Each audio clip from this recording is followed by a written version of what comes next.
Hello and welcome to this critical analysis of Whoso list from the A-Level Love Through the Ages Poetry Anthology. Whoso list to hunt, I know where is a hynde, but as for me, alas, I may no more. The vain travail hath wearied me so sore. I am one of them that farthest cometh behind, yet may I by no means my wearied mind draw from the deer, but as she fleeth forth, fainting I follow. I leave therefore. Sivens in a net, I seek to hold the wind. Whoso list her hunt, I put him out of doubt, as well as I may spend his time in vain. And graven with diamonds and letters plain, there is written her fair neck round about. Knowe tangere, for Caesar's I am, and wild for to hold, though I seem to aim. The types of love that are shown in this poem are obsessive, which is shown through the speaker's relentless attempts to catch the hynde; unrequited, the hynde does not want to be caught by him as she does not love him back; unattainable, he will never be able to catch her; and love is a violent sport, which makes us question what the speaker would do if he caught the hynde. Sir Thomas Wyatt was an ambassador for Henry VIII as well as a poet. This means he would have been around Henry and Anne Boleyn. Although it was never proved, it is rumoured that Wyatt had an affair with Anne behind Henry's back, and that this poem is evident and acts as a euphemism of this, the speaker or hunter being Wyatt and the hynde or deer being Anne.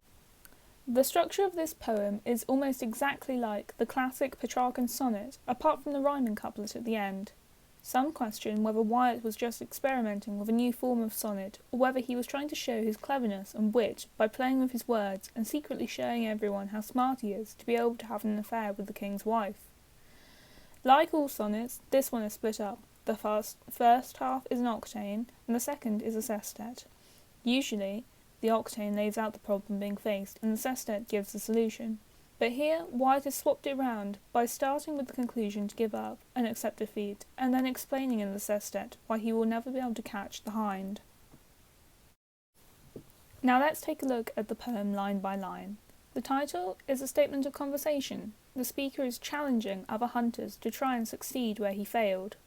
However, the hunter is not happy about this, as he wants her more than the others. So this is a contradictory statement, as he expresses he still wants her, but is also prepared to hand her over for others to slaughter. On the first line, he uses the personal pronoun I to convey that this is a personal experience. He is talking about what the effects of unattainable love has done to him personally. Some say that Anne has connotations to the name Anne, who is believed this poem is about. And for those of you who don't know, a hynde is also a deer. Wyatt starts the second line with the conjunction but. The speaker already has doubts about whether he will succeed or not. The caesura around Hellas highlights that the speaker has been rendered speechless by this intense feeling and the knowledge of certain defeat. He is wearied by this constant pursuit of the hynde, and now his emotions have affected him physically in a visible way. The superlative, farthest, suggests that he wants to carry on and is trying, but already it is clear he will not manage, and soon he will be forced to give up from exhaustion. We then go to the next slide, which has the repetition of wearied. This emphasises the exasperation and infuriation that the speaker feels as he has been trying to hunt this deer down for so long. This is also an example of enjambment, as the line runs on to the next. It highlights that this hunt has been going on for a while now, as well as the thought of catching the hynde. He can't get her out of his mind. As the deer runs, she fleeth forth. She wants to get away, and doesn't want to be caught by the hunter. This suggests that the love is unrequited, and the deer no longer or never did love the hunter in the way that he loves her. Yet, the hunter is still pursuing her to the point of fainting. The elongated vowel sounds slow down the hunter's senses and his actions. He will not be able to continue on for much longer. The caesura here not only breaks the line, but also physically stops the hunter from continuing onwards.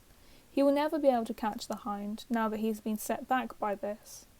On the last line of this slide, Wyatt copies an expression that Petrarch used in his rhyme 190. He declares that the chances of catching this deer are as useless as trying to catch the wind in a net. This metaphor shows that his despair and the acceptance of defeat that he knows is inevitable.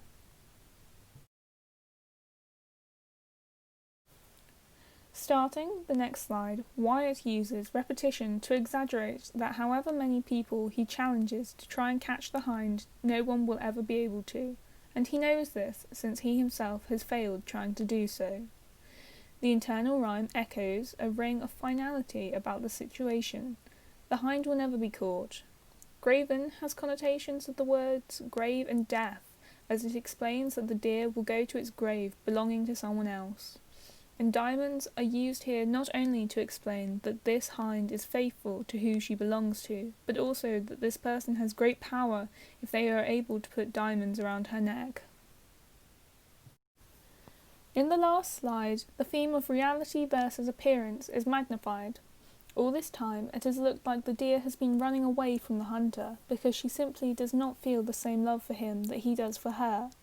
But in reality, it is because she is not allowed to love anyone else. The Latin here translates to "Don't touch me, I belong to Caesar, I might seem tame, but I am wild," and there is a clear connection here between Caesar and Henry VIII, as they are both powerful rulers. The hind is also being spoken for here. We never hear her voice or opinion throughout the whole poem, and she has no freedom of expression. The second half of the sestet, which is also a volta, acts as a warning for anyone who wants also to catch the hind. She is so wild that even the king or emperor can't control her. Therefore, anyone else would clearly fail. And then, of course, the rhyming couplet at the end of this stanza signifies that there is something different going on here. The difference being that instead of this being about a hunter and a hind, it is about Wyatt's and Boleyn's affair. I hope this was helpful, and thank you for watching.